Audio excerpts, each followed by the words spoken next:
Hello Mark, my name is John and my student number is S0341020 and I'm going to read Filmed July 2009 at TED Global 2009 William Kamkwamba, How I Harnessed the Mind, and my level is sophomore at NCUE.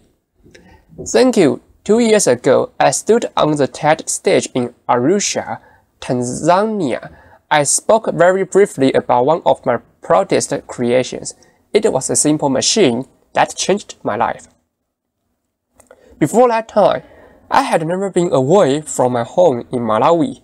I had never used a computer. I had never seen an internet. On the stage that day, I was so nervous. My English lost. I wanted to vomit water.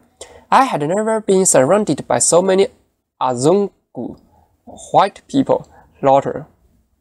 There was a story I wouldn't tell you then, but well, I'm feeling good right now. I would like to share that story today. We have 7 children in my family, all sisters, excepting me. This is me with my dad when I was a little boy. Before I discovered the wonders of science, I was just a simple farmer in a country of poor farmers, like everyone else. We grew maize. One year, our fortune turned very bad. In 2001, we experienced an awful famine. Within 5 months, all Malawians began to starve to death.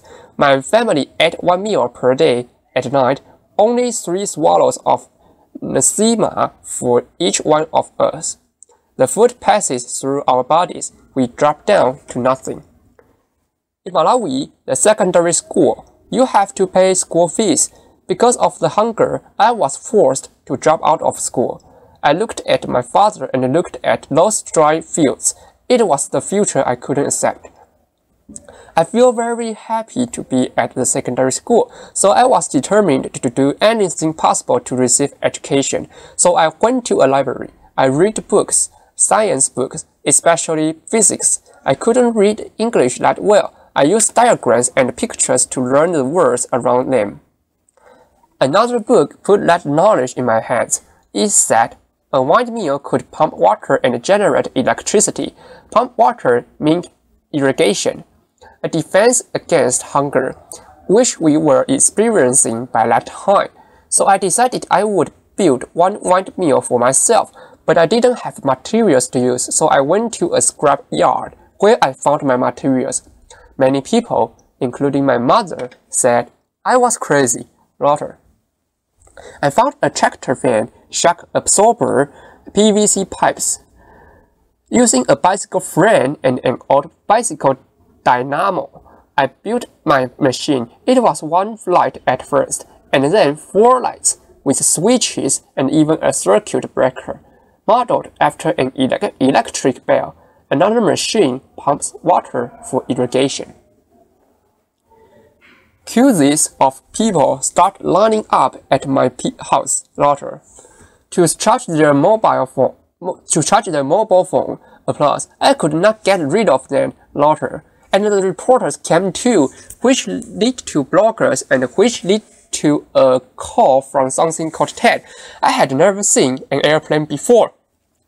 I had never slept in a hotel, so on stage that day in Arusha, my English lost. I said something like, I tried and I made it. So I would like to say something to all the people out there like me, to the Africans and the poor who are struggling with your dreams. God bless. Maybe one day you will watch this on the internet. I say to you, trust yourself and believe. Whatever happens, don't give up. Thank you. Applause.